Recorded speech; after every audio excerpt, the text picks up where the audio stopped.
Hey, welcome back to Cup of JoeJoe. I am your host, Grumpy Papa JoeJoe. So, today I want to talk about binging shows or movies, watching your favorite show or movie. How many times have you been caught just not knowing what you want to do or looking at your phone and then just passing the time and saying, you know what, today I'm going to go through my, I don't know, your apps and on your TV and or your TikTok or even on your Netflix or whatever you watch, and you say, you know what, that looks like a good show. Well, there was a show that I watched. It's called Landman. Um, I had a one of my I call him my son. He's always over here with my son. It's his best friend, but he's my second son. He told me that Landman, I had been wanting to watch it, so I decided that after he told me it was a good, that I guess his dad watched it. He said it was a good show, so I decided, you know what, I'm gonna go ahead and watch it. So I decided to watch it. Uh, it was two seasons. So now I'm waiting for the third season, which I think it's going to be in production the end of August. And yeah, I'm thinking it probably won't be ready till maybe the first of spring of next year. So I'm gonna have to wait about that time so that we can, my wife and I can watch it. She gets into the shows that I pick out sometimes, and she says, you know, what are you watching? Well, I'm watching this show, and then she gets real into it, and oh wow, okay. So anyway, there's quite a few shows that that we've watched, and I'll talk about them here and there. But today I want to talk about Landman. It's about an oil field uh, company that well, they drill for oil. And if you haven't seen this movie, spoiler alert, I'm probably going to be talking about it. So, but it is a real good show. It happens in East Texas, Midland, Texas, Odessa, places like that. The crazy part about this is that when my dad worked 40 years in the oil field, his oil field company was based out of Midland, Texas. And I remember working for him in the oil field for quite a spill. And I also worked for another oil field company uh, in in part of not maybe about 40 miles off past my hometown. I also went to Oklahoma, Tulsa, Oklahoma, and worked in oil field up there. Um, it was supposed to be a turnaround for about 6 weeks, and I stayed there for about 6 months. Uh, Land and I worked Louisiana offshore dredging. We did some dredging out there. We also did some offshore work. Uh, but roughnecking.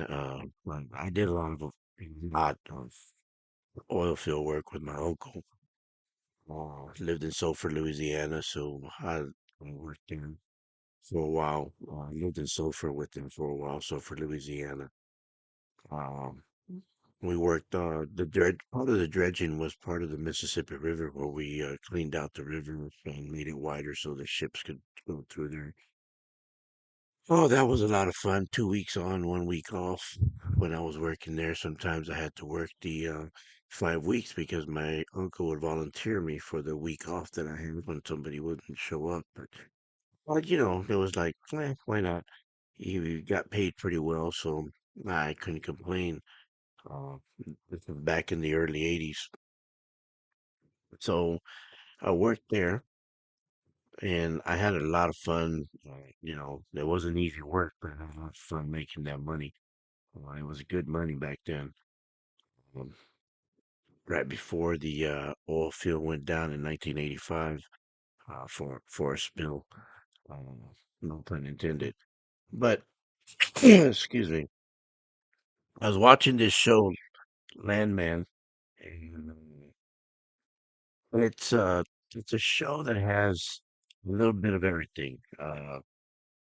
It has the the grind where you have to really work hard, and it shows you what the spending money of these multi-billionaires do. They fight each other. They, the roughnecks where they're arguing, they fight, they every little thing that actually happens. Like I said, my dad worked for 40 years. He retired after that. I worked maybe 4 or 5 years in the oil field. Uh, it was a great job, but it wasn't, it just wasn't something that I wanted to do all the time. I saw my dad just, bust his ass, and he made great money. Don't get me wrong. I mean, it was a damn good job for him. I mean, he really enjoyed it. He really loved it. I mean, he was gone sometimes, and then he'd come back, and he'd be gone for a while, and then he'd come back, and then I mean, then he got where he was placement where he worked 5 days a week. He worked holidays. Did a lot of work. I learned a lot about what uh, you'd call it a Christmas tree, which I was like, well, that don't look like a Christmas tree to me. And if you're an oil field worker, you understand what I'm talking about. It was an actual oil well, and pipeline pipes and everything looked like a Christmas tree. But anyway, he'd have to look at the wells, and he'd have to check the barrels and how many they, it's just the land. Uh, it was on land. It was an oil well on land, so we'd have to check the horses. There was oil wells. Those horses. I don't know if y'all ever seen past these pastures and stuff like that. The little things that go up and down. They look like they. We used to call them horses. They just go up and down, and they're pumping oil. I don't think there's much pumping oil these days. My dad always said that there's plenty of oil in the reserves, but uh, people just don't want to use the reserves right now. This is back in the 80s. And one thing I've learned that every 10, 15, 20 years, as I was growing up in the 60s and the 70s, that we always we always heard, well, we're running out of oil. Oil's going to be running out if we don't do something. This is 1960s that I remember, 68, 69, and then the 70s. We're in 2026 now, and we're still haven't run out of oil. You know, I don't know if it's just a scare with these multi-billionaire companies that keep running these offshore rigs and also inshore rigs. I mean, there's land rigs that make lots of oil, but we here in Texas, we just, we love to just have reserves, and we save all the oil. Why? Well, there's only one word that I can think of. It's greed. You can get mad. You can tell me that I'm crazy. You can tell me that I'm wrong. But I think 40 years with my dad doing it, and he knew a lot about it. Believe me, he knew numbers. I don't think he was wrong. I think my dad knew exactly what was going on. He worked with a lot of big shots, and he knew a lot of stuff about the oil. And he retired. He retired uh, with healthy pension, and uh, he did well. I mean, because he busted his ass, and uh, once he retired, everybody kept calling him, wanted him to work part time, and he said, "Nope, put my 40 years in, and I'm gone." But he just worked at home. He built, uh, believe it or not, he built benches and picnic benches, and he sold them on the side. And then he worked on his garden, and he grew peppers, he grew green peppers, he grew jalapenos, he grew chile serranos, he made hot sauce, he did all kinds of good stuff for himself and for us. I mean, we loved hot sauce, so he made his own salsa, uh, and we munched it out, man. I mean, it was great. But getting back to this movie, it brought me back a lot of memories. I mean, uh, the characters are in itself, they're just perfect characters. I mean, Billy Bob Thornton just played an awesome, awesome part. He's Billy Bob Thornton. I mean, he's a great actor. He did awesome. His wife's a trip. His daughter's a trip. His son, just him and his daughter are so opposite. The wife, oh my God, talk about a beautiful, gorgeous wife, but a pain in the ass. I mean, I don't know how men stay with women like that, but hey, it is a show, but it's just the way it is. She begs for everything. She's one of those women that wants money, wants everything, wants to have everything perfect, and then he's wondering why he's always broke. But hey, that's just the way life goes, right? I mean, you don't have the I don't know, you don't have the courage to tell her anything because she's so beautiful and gorgeous and you just don't want to let it go. But at the same time, they're married and they're divorced and then she comes back and then she gets back with him and she's still married and she leaves her rich husband that she left, Billy Bob for. Then she leaves him and comes back to him and I don't know. It's just a great mess on that. Of course, Sam Elliott plays a perfect role for being his dad. I mean, Sam Elliott is just present in itself with for him to come out in the show. I mean, that man. I've seen him play cowboys and um, his movies, and they're just awesome. I mean, I would also remember him in Roadhouse with Patrick Swayze. Just a awesome, awesome movie. But when Sam Elliott comes out in a movie, I mean, it's just like he's just an awesome actor. Even at 82 years old, that man is still kicking. Uh, it's just an awesome show. I mean, I didn't know what to expect from it, but it got me just thinking so much about my dad. And I think it got me thinking of what did my dad really go through when he was working when I was younger and when, as I was growing up and what he really did through when in the oil field as far as work wise because man, my mom and him were married for 63 years, before he passed and he was 80 years old and he was a diabetic.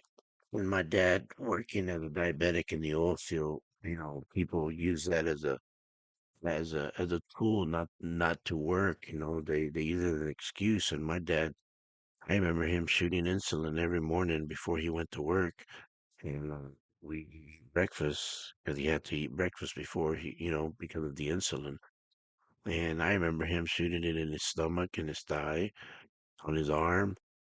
Uh, I remember I used to flinch, and he used to smile at me. He goes, "What? What are you flinching for? It's my body that I'm putting in there." And I used to smile at him, and I used to think, "Wow, man, this man is." He's a badass, man. I mean, he's taking a needle every single morning and then he goes to work for 10, 12 hours a day and then he comes home. And then I started going to work with him. We leave the house at 5 o'clock in the morning, get up at 4, eat breakfast, and then go to work in the summertime. I was 16 years old. I turned 16 and he told me he had a gift for me for my 16th birthday. Of course, being a young 16-year-old, I thought it was a car. Nope, it was a job. I wasn't too happy with it at first, but then I started making some decent money. And I tell you what, I had some nice clothes, I had some nice boots, I had some nice cowboy hat. I had some nice everything, man. I was wearing some nice footwear. I mean, I had everything, and I paid for it. And I was looking pretty damn good, if I say so myself. But it was uh, uh, it was because of the oil field. And I was making decent money. I was making good money for a kid that worked a few months out of the year with him in the summertime. As much as I didn't like it, uh, but I sure did like that paycheck. And then I started working at a grocery store. Excuse me. And it was a lot of fun working at a grocery store too. I mean, it was one of those things that that we just had to do what we had to do. Well, I had to do what I had to do. I worked at the grocery store after that. But anyway, getting back to the show, I just thought that it was well played out. I mean, there were so many deals that they were making. I mean, and I'm not talking, you know, $100,000 deals. We're talking 200 million, 300 million, 400 million, $600 million deals that these people are making, millions of dollars just doing things. His son just, I think he was like a 6 months before graduating from becoming a geologist. And he quits going to school and he decides to start buying his own oil wells. I mean, well, he starts contracting. He didn't buy them. He just starts. He gets pretty smart and he starts contracting with people that have oil wells that are not working, and he contracts with these people. And he just he's pretty intelligent. He just makes it to where he contracts with these people. The only thing is that the investor is a guy that's not a he's not a bad person, but he's not a great person either. You know, uh, so it's by the border, so y'all can figure that one out. It's by the hits. It's a cartel. So anyway, and Andy Garcia plays that part, and he plays a damn good part in it. But of course, his crew is just one of those guys, one of those crews that are not too great. But Andy tries to not mix his actual investment company with his cartel stuff. So he has to take care of Billy Bob Thornton when he gets captured, and he tells Billy Bob that he was gonna become friends, and they don't. And Billy Bob just hesitant, not gonna become friends with you. But it's just one of those shows that you kind of like. That you want that Andy to fail, but you're kind of like, oh my God, man, he's trying to do good by you because he wants to help you, but then you're like, man, but you're a bad person, but yet you want to do good for him, and it's a you do this, I do this for you, you do that, and it's so you figure out it's so easy to get caught up into the bullshit games that these people play with each other. But the sad part is that you also look at it like, man, oil fields just as bad, man. They cheat each other just like any criminal does. I mean, they take you to the bank and then they dry you out thinking that they're helping you, but they're just taking your money or they're just taking your wells because they want to dig in your oil well and make it happen. Once it makes it happen, then you don't see much of anything. But then you got ranchers that you know they go ahead and dig and lease their minerals to you, and then they hit pay dirt as they call it, and the oil starts gushing, and man, they're getting 300, 500 barrels a day, and you're making 200, $300,000 a month, and do that for about 10 years. And all the the oil fields doing is leasing they're paying you to lease land on the oil well from you. And some of these guys are paying you, 100,000, $200,000 a month.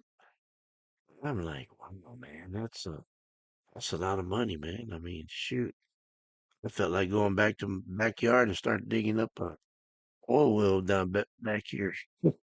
Of course, that wouldn't fly down here because it's just not worth it. But anyway, it's a good movie. It has a lot of things. Of course, their daughter, typical blonde, wants to be a cheerleader, goes to TCU, uh, the frogs, and to go and cheerleader over there. Finally gets to school, and the son, well, he finally gets himself a girlfriend. And it's just one of those. shows that you know it has its different parts of stories and you can see the story in there, right? You can see so many different views of of uh of how each character lives with what they make. Each crew, I mean, they have different crews in there. Some crews, there was one bit where the crews are told that they're making $186,000 a year. And, one of the lawyers is like, I don't think that's enough, right? And which is understandable. Which is understandable. I mean, because either there's a part where family, the father and the two sons are working together, and common sense tells you, they're trying to open up a valve, and he's hitting the wrench with the hammer, and it's a pretty big hammer and a good size. He sends one of the guys to go get a bigger pipe wrench. While he's doing that, you know, the son tells him to wait. He's getting the pipe wrench, and the dad says, "No, I got this," and he keeps popping the the wrench with the hammer, and it's leaking. Uh, I guess it's leaking oil. And the sad part is that you can see the spark. Guess you see where I'm going with this, right? Because it's just crazy how they just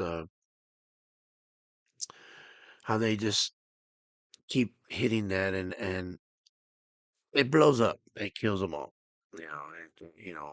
Like I said, I was gonna support spoiler alerts, but it kills them all. It kills all three of them, the father and the two sons. I think one of them is son and one of them is is the nephew, but kills them all. And one of them is the girl that he gets with. Of course, it was the part of the story. Uh, i- the Billy Bob Thornton's son gets with his gets with the girl, but the girl is a Spanish girl, and she's with one of the her husband dies, and he gets with her, right? And not right away, but he goes and he tells the mom that he's sorry about it. And of course, the guys want to blame him because that's his second day on the job, you know. Uh, and it just doesn't. Man, I tell you, it's just. I feel like the story because the story goes from one place. Once you get serious about one of the parts of the story, it goes to another part of the story. But the thing is that he gets into the he gets to the grandma's house or to the mom's house of the of one of the kids that had passed away, and he tells them I'm sorry. And one of them tells her that that one of the guys tells her he's not welcome there, blah blah blah, and of course the mom comes out and says no, thank you. He says I'm just here. I'm sorry, and she says, are you hungry? He says no. He goes, no, you're too skinny. You need to eat. So the son goes in and he starts eating with them, of course, and of course he sits with the girl with the baby, and that's the one that lost the husband, and of course for love at first sight, so to speak, and later on they fall in love and all that good stuff. But I don't know that becomes another story. Excuse me. So he he he falls in love with her, but the thing is that the story just keeps going on with that love interest with that, and then he becomes the guys. He gets beat up by the guys because they still blame him for the death of the cousins and the friend. They don't want him to be messing with the married well, now a widow.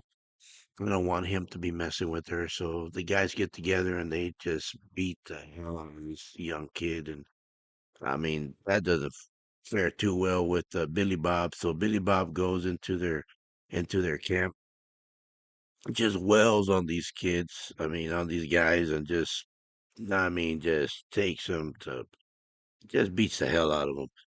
Anyway, they arrest all these guys for attempted murder, attempted kidnapping, and all that other for kidnapping and attempted murder and all that other stuff. Gets them out, and the son finally gets out of the hospital. The lawyer comes in. They're trying to give them, uh, $250,000 for the death of the people, but then the son comes in, which is it's his son that fall in love with it's Billy Bob Thornton's son that fall in love with the widow.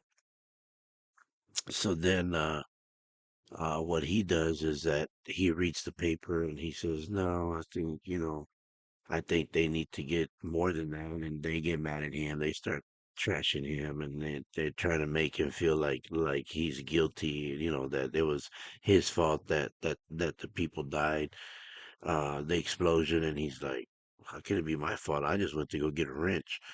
They told me to go get a wrench, and then it exploded. I don't know what happened."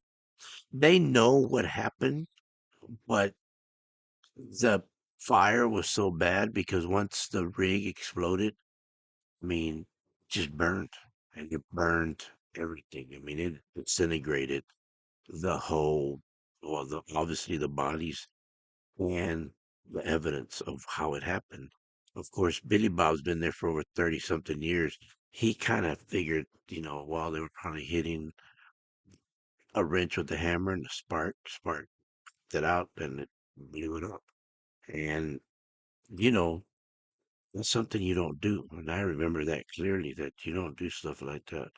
When I was working with my dad, he used to tell me, he goes, if you don't have the right uh, tool, you go get it.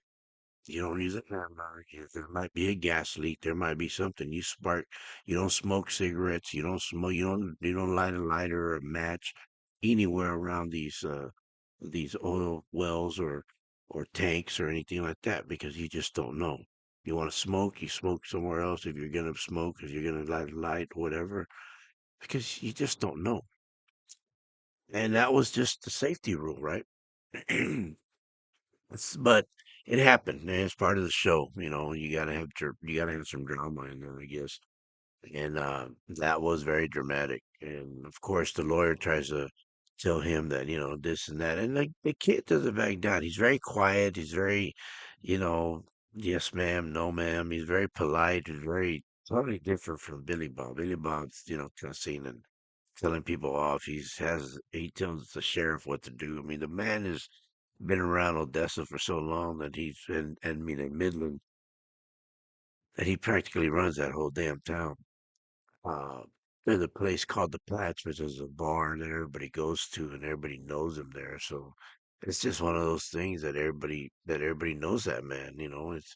He's known as the Landman. So he's like I guess he's like the enforcer, but he's also the man that makes deals with everybody and anybody, right? They got the president and the owner of the company that he works for, which is MTech. So he just busts his ass for him. Demi Moore plays the wife of the man that owns the Imtake family. I mean the yeah, family business, which is his boss. And that his boss is very shrewd, and I mean just straight up, tells people this is what it's gonna do. But he's also doing some off the book stuff. He's also getting money, doing it different ways. He's like, stealing. He's stealing from Peter to pay Paul, so to speak. And we find that out because the man has a bad heart, and he ends up dying. And then Demi Moore becomes the owner of Imtech, and that doesn't go too well with Billy Bob. Billy Bob becomes president of the company, and she's trying to make deals, and he's trying to tell her, just sell the company, and you'll be wealthy, and you'll be, and then they find out that this guy left her just, I mean, broke. Man had no money. He was just routing money from one place, one insurance to another, and just different things that he was doing. And $400 million here and million, just money just flowing from one place to another to pay his people, and was just a mess. And then, of course, Billy Bob's trying to tell her, don't do any more deals. We can get out of here. We can get out of it. Just get out. And of course, she just gets very bossy, and wants to show that, what, I want to do this for my husband just one more time. We're gonna, what they call a wildcat, which they're gonna open up another oil well in the offshore. This time they're going to the Gulf, and they're gonna do the Gulf out there, and they're gonna do it out there, and they're gonna make one because they lost an offshore rig through one of the hurricanes, and they have to reopen it because of the settlement that they have. That's just a bunch of bullshit that they went through. But the husband already knew that it was just something that it was just money that he needed to launder into his own company so that he could pay bills, and that he could act like he was still a billionaire. I mean, they had money in their trust, but that was just money in the trust that they so that him and his wife and his kids could live off of. But Demi, being being the trophy wife of this man, and her signature being on everything, she became the owner. I mean, me personally, I don't think she's the part. I mean, that's me. But anyway, she fires Billy Bob, and Billy Bob decides that, well, whatever. My son's already got 6 wells that he's already tapped, and everything's going good. So at the end of season 2, he decides that, what, I went ahead and they make their own company.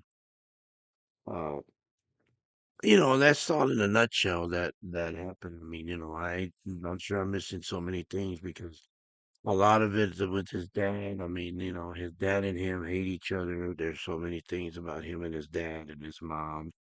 I mean, it's just a love-hate relationship. I mean, oh my God, him and Sam Elliott play such a great part. But they hate each other. They're always just telling each other off that they're worthless with worthless dad, worthless son. I mean, it's just back and forth, back and forth. And of course, the wife, oh my God, she is just one of those mood swing, crazy ass bitches that thinks that she can do whatever she wants, and then she gets mad at him, spends thousands and thousands of dollars on just food alone, and then she throws it on the floor, breaks the plates. I mean, she gets into these arguments that you're like, what the hell are you still with her for? Right? And I'm like, why? Yeah, she's nice looking, but it ain't worth it. Ain't no woman worth that pain. But once again, it's a show.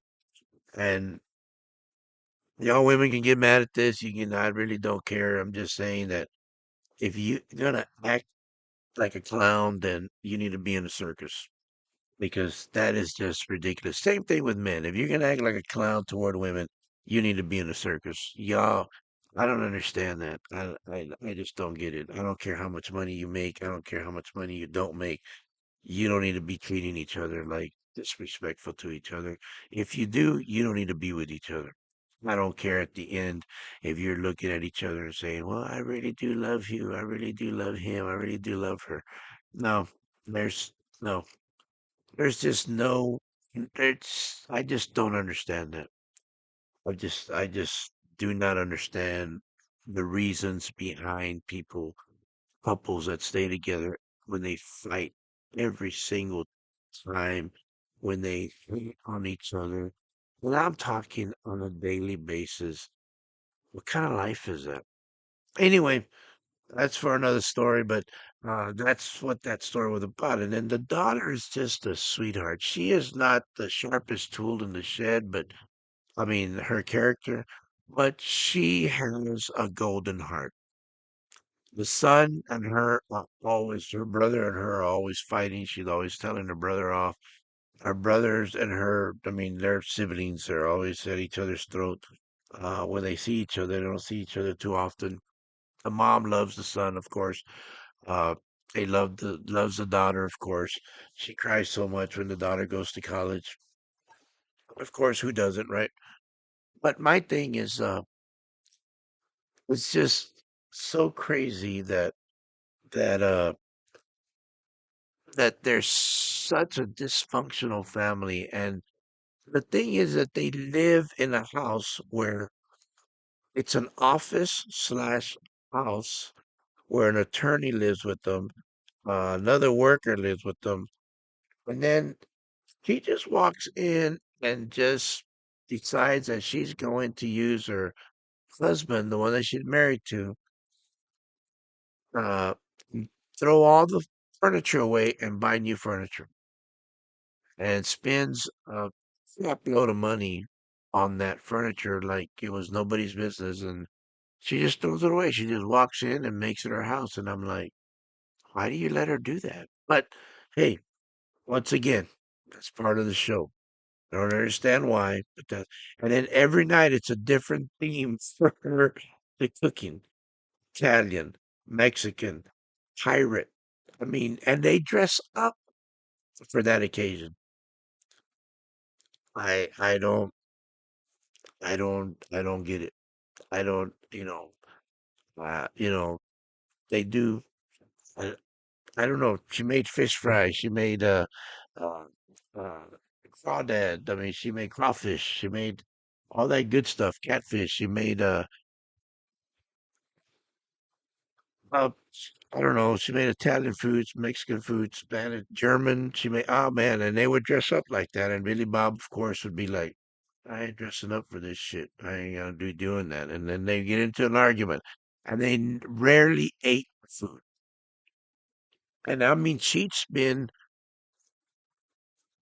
I mean, $20,000 on this exotic food that they would buy. $10,000, whatever she spent, she spent enormous money on this food that they would make. And I'm like, oh my God. I don't know. She spent a lot of money on there. But I will say one thing. The one lawyer that they get, she is very intelligent. She's a young lawyer. And I mean, she is like a pit bull of the lawyer. She is just freaking litigator that just kicks everybody's ass. She's terrifying to the other people, and that makes the story a lot more interesting. Makes it badass too. Anyway, but I got I do have one saying that really to me sums up what oil in itself does for this country and what it's worth for this country. And I hope I'm not gonna say it like Billy Bob. I'm gonna say it exactly what Billy Bob said, but I know it's not gonna come out like what he said. But they're arguing about it because he tells her that we have to do these. He tells the lawyer we have to do these oil wells, and she's new. She don't know much about petroleum. She's a litigator, and she don't know anything about oil.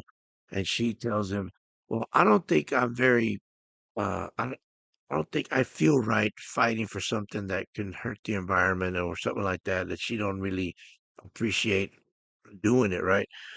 So she's not very happy that she has to fight the other people or take them to court and all that good stuff. So uh what Billy Bob tells her, and his name is Tom in this one, but he tells her, well, you know what?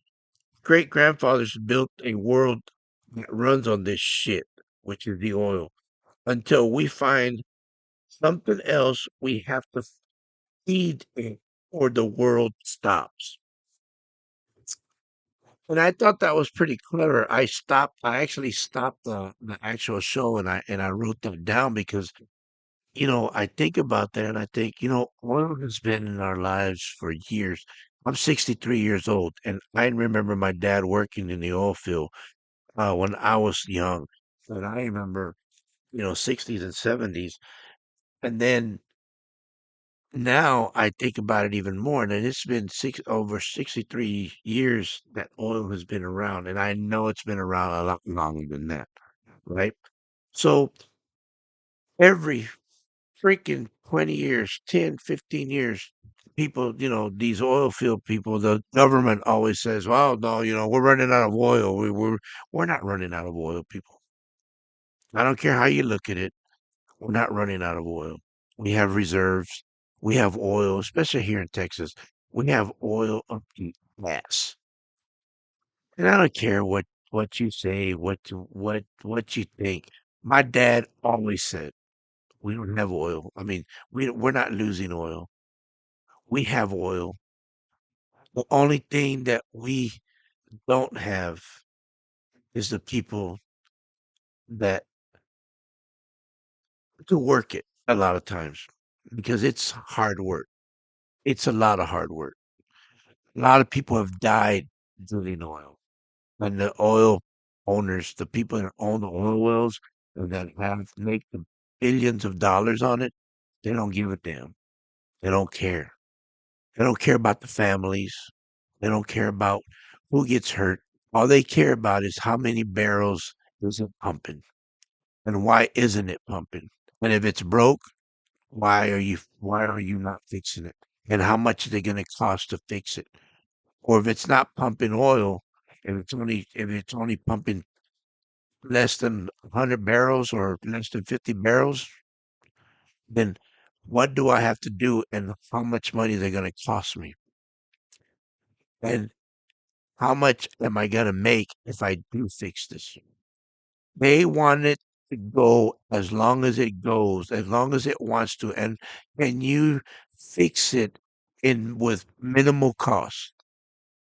Even though a professional could go in there and like my dad could have told them, hey, you need to fix this and you need to fix it right. But they say, yeah, but what's the minimal? What's the least we have to spend to fix this? And my dad would say, no, you need to fix it. We don't have minimal. You need to fix it right. Yeah, but it's going to be down for too many days and that we can't have that. Well, then you can't have, if you want safety, they didn't care about safety. What they cared about is money. And my dad always told me after he retired, he goes, they never cared about us. What they cared about is the money. Rich people don't give a damn about anybody but themselves. And I and that's just the truth. There's no such thing as middle class. We're just poor people that want to work and acting like we're middle class. Look, people, we can debate this all day long till we're blue in the face. I'm 63 years old. I make a salary of what the VA pays me, and that's about it. And it's not much. I work hard. My wife works. If I made a lot of money, my wife wouldn't have to work. But we have to work to just maintain the small house that we actually have. You know, I don't know what else to tell you, but the oil field has a lot of oil. My dad used to tell me all the time when we were younger. I used to ask him, "Hey, Dad, uh, how come they say the oil's running out?" And he goes, "The oil's not running out, son." He goes, "People just tell you that so that we can go overseas, so that we can bring oil back from somewhere else, so that way we can put it in reserve, so that we can use somebody else's oil because we don't want to use our own, and we make millions over there, and it's tax free sometimes. I don't know how it works now,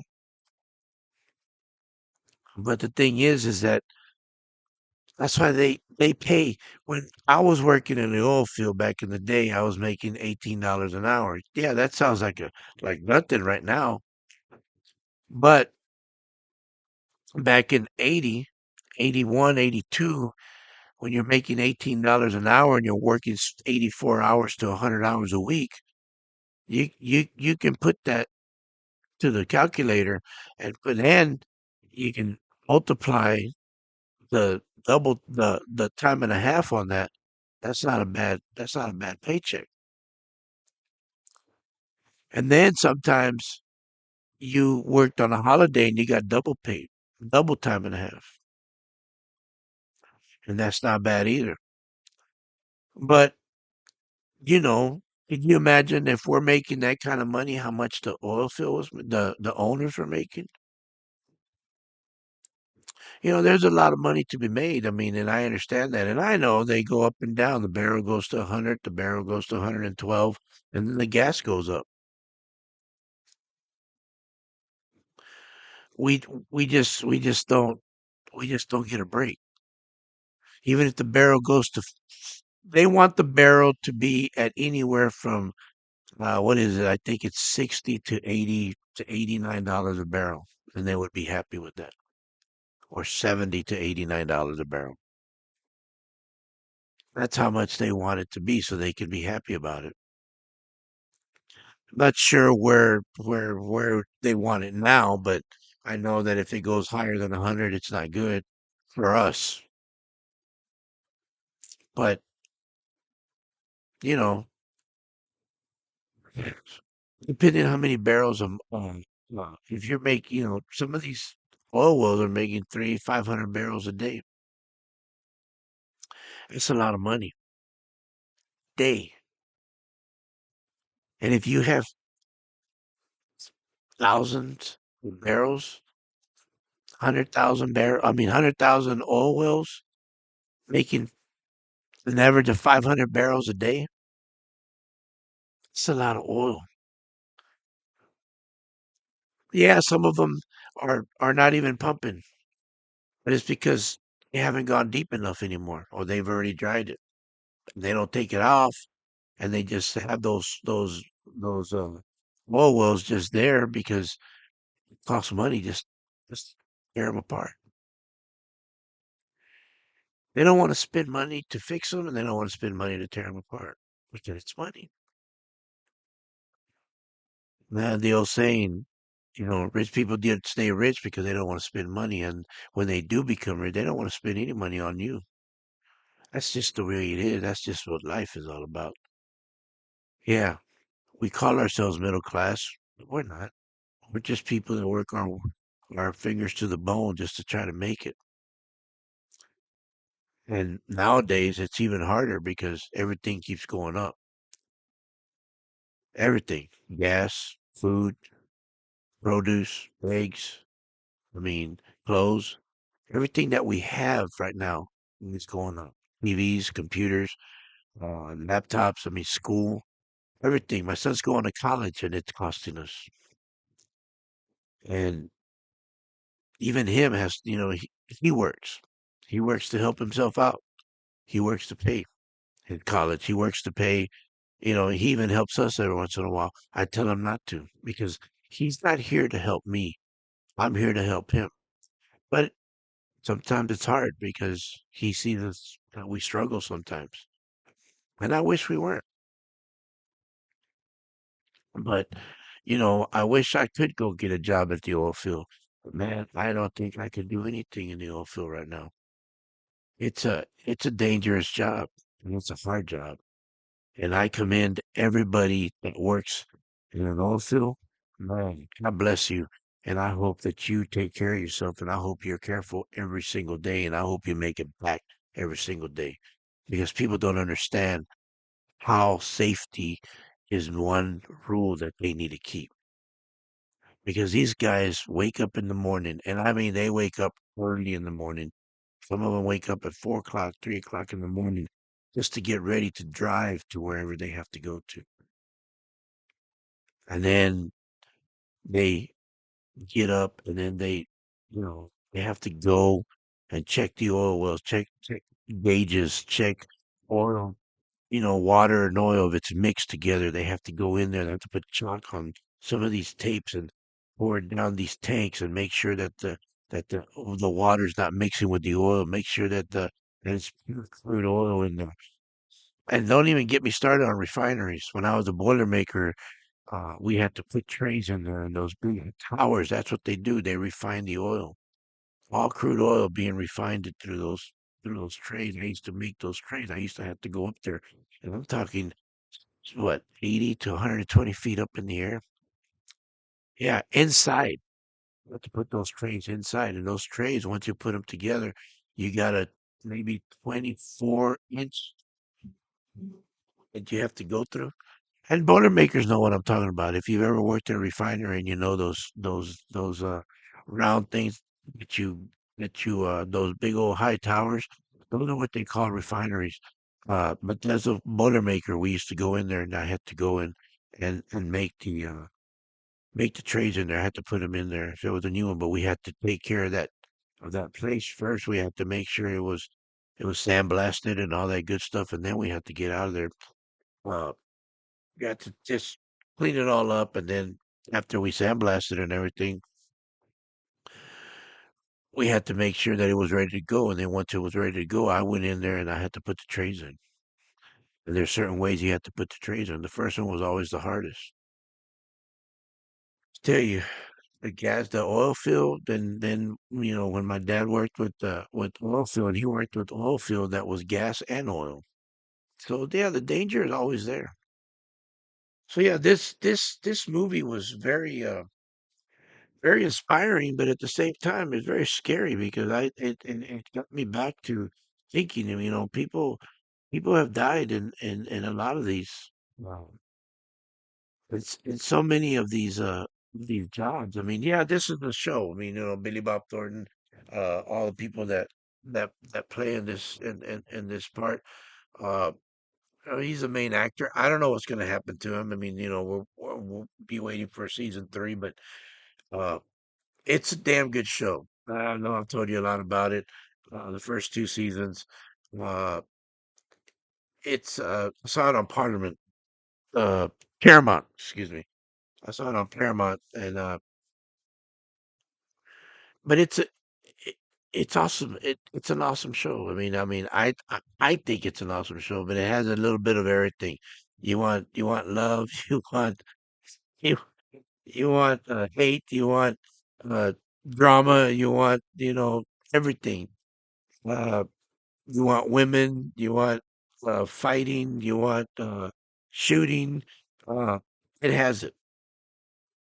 Uh, but most of all, it talks a lot about the cartel. It talks about that, but it talks a lot about oil field. But I'm telling you, if you want a good drama and a good oil field movie, it's a it's a great show. And I'm about to watch another show uh, that's very popular that I've been wanting to watch. There's a lot of shows I want to talk about, and there's some good shows that I've already seen that I want to talk about too. But this show just got me going, man. I mean, it just like wow. But it reminded me a lot of my dad. My dad was a oil field worker for 40 years, and he retired. And when he retired after the 40 years, you know, he was 80 years old when he passed away. Diabetes took him. And then my mom and him, my mom was 80 also when he passed. Uh, my mom lived to be 10 years more, and she lived to be 90 when she passed away. But I'm sure it was hard for her because 63 years, it was tough. It was tough for her. But she and, my mom knew a lot about how my dad worked. And, my dad made a great living on it. And he wanted me to go and make a living in the oil field, but I went to the military. After working with him and my uncle for a while, I made good money. I paid my truck. I paid, about had a car and I paid him off and uh and I went active duty. And it was a great way to become a hard worker, become a man, become responsible, uh, and become respectful for what my dad did and what kind of job my uncle did. And I saw Louisiana. I found out what Mardi Gras was all about. But my thing is that I had a lot of fun, but I had a lot of respect for the oil field, and I still do. And like I said it, and I'll say it again, guys, girls, y'all work the oil field. I have a lot of respect for y'all, and I think y'all do work that some people don't want to do, and that some people can't do. It's just, it's just something that that that a lot of people can't do. and a lot of people don't want to do, but it's I don't know how it pays now. I know that some people have worked, turnarounds, what they call when you work 6 months on, 6 months off, or 6 months for a turnaround, which that means you have a job and then all of a sudden you're waiting to get another job. Uh, that's the hardest part about some oil field companies. Like I said, when I was in Oklahoma, I worked for Sinclair Refinery. I went out there and I worked. Man, I was supposed to be there for 6 weeks. I ended up there being there for 6 months in Tulsa, Oklahoma. Uh, and I lived at a Motel 6, you know, and they paid you good money. I mean, I was getting paid good money, but I was working at first we started out working 4 10s, which is 40 hours a week, and then it changed to seven 12s. So that means you were working 7 days a week, 12 hours a day. Sometimes we worked 16 hours, sometimes we worked 20 hours. I didn't have time to do much of anything. There wasn't no weekends. There wasn't, every once in a while you got it, but there was a diner there that we'd go and eat breakfast. And then after that, you go and that, you had a lunch lady that would go there and we'd buy lunch from the lady. Then there was a wagon, like, so to speak, and then we'd buy lunches. And then for dinner, we'd buy, we'd go eat at a diner, or sometimes the lady would actually make dinner lunches. I asked her if she made any dinner lunches because she was a Hispanic lady and she made Mexican food. So I asked her, I said, "Hey, do you make any carne guisada, carne asada? Do you make arroz con pollo?" And she goes, "Yeah, I can make that." I said, "Well, if you make some of that, I think some of us will buy that if you make it in the evening." And sure enough, she started making more money. And uh, the guys were pretty happy about it because we were tired of the same old diner stuff. Not that the diner was bad, but it's just that sometimes, and I loved it because the white guys were like, "Man, thanks, Joe. I appreciate it." I said, "No, no problem, man. I mean, I just wanted to talk to them." I said, "But y'all got to take care of these people. These people have families and stuff like that. The husband started coming because he was working during the day doing something else, but he would come at nighttime with his wife and his son and daughter, and they would help out. And it was pretty nice, man. But she'd give extra all the time. She'd give me extra. She goes, "Hey, you want some more tortillas? You want some more arroz con pollo or whatever?" I said, "Yeah, I'll take it." And I was really skinny at the time, believe it or not, and I could eat. But when you're working, 12 hours a day, sometimes 16 hours a day, and she'd wrap it up in a nice foil and stuff like that. And man, we take it to the room, take it and get a little microwave and hook it up, man. It was good, man. It was good. And she wasn't expensive, but working in an oil field, you have so many like I said, just watching this movie just had so many memories. And I have so many memories of what I did, and uh it was just so awesome. And that was my last oil field work before I went active duty into the military. And I'll never forget that. I'll never forget the money I made for those 6 months that I made. And you know what? I rarely spent any of that money because I didn't have time. And I, I do remember going to a few times, not too often. We went to this cowboy place, dancing, and I remember seeing line dancing. uh, where I saw that and I learned some line dancing, which kind of came in handy because I know when I went to Germany, when I was stationed in Germany, we did a lot of line dancing. And when I was in Fort Carson, Colorado, I did a lot of line dancing too in different areas. And when I was stationed in California and New York and different areas in Louisiana and stuff like that. Uh, there was a lot of line dancing. It was kind of cool because I know line dancing has changed since our line. I did the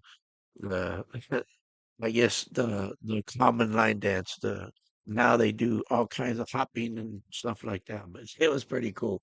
I did a lot of good stuff on that. It was pretty nice. But just I just wanted to talk about that. Landman. And like I said, it's showing on Paramount. Uh, 2 seasons. It's a great show. I'll be talking about more about shows. It's just awesome, awesome show. I loved it. I don't know if you'll like it. I'm sorry if it's a spoiler alert, but I warned you. It's spoiler alert. It's great. Isn't Grumpy Papa JoeJoe? He's just gonna tell you exactly what he thinks. But you know, glad y'all are listening, and I really am glad that y'all that I don't know. I'm just glad to be here. I'm glad that I can talk to you about this, and this is great for me. I'll be talking about different things.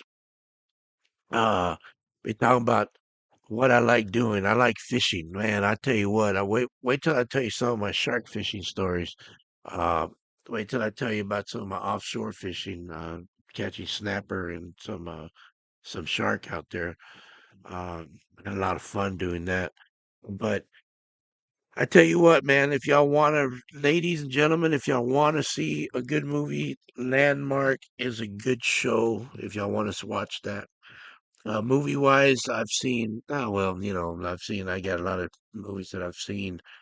I don't know what I want to see now, but I want to talk a lot about different things. There's a lot of different things I want to talk about. I love cooking. I love gaming. I love playing games. I love playing 76. I love playing Fortnite. Yeah, I'm an old man, but I play. I play because it keeps my mind going. Uh, I used to play with Fortnite with my wife and my son, and played just different types of games. 76 is a Fallout 76 is one that I really enjoy playing. Uh, we do a lot of farming games. Keeps me going. It's just games that keeps me going, and I enjoy that too. I enjoy playing that. What else? I love planting. Want to talk about sports? Want to talk about who's going to win the Super Bowl this year? We'll talk about that. We'll talk about different things. But most of all, I just want to talk about the landmark. But once again, I'm going to leave you with this. The quote that old Billy Bob said. Uh, Man, I think this is one of the best quotes ever.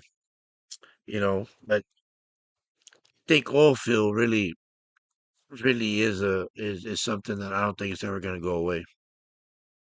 And if it does, I'm not going to be here. It'll be way past maybe with my grandkids or something like that. But or my great grandkids. I'm thinking. But our great grandparents built a world that run on this shit. Until we find something else, we have to feed it, or the world stop.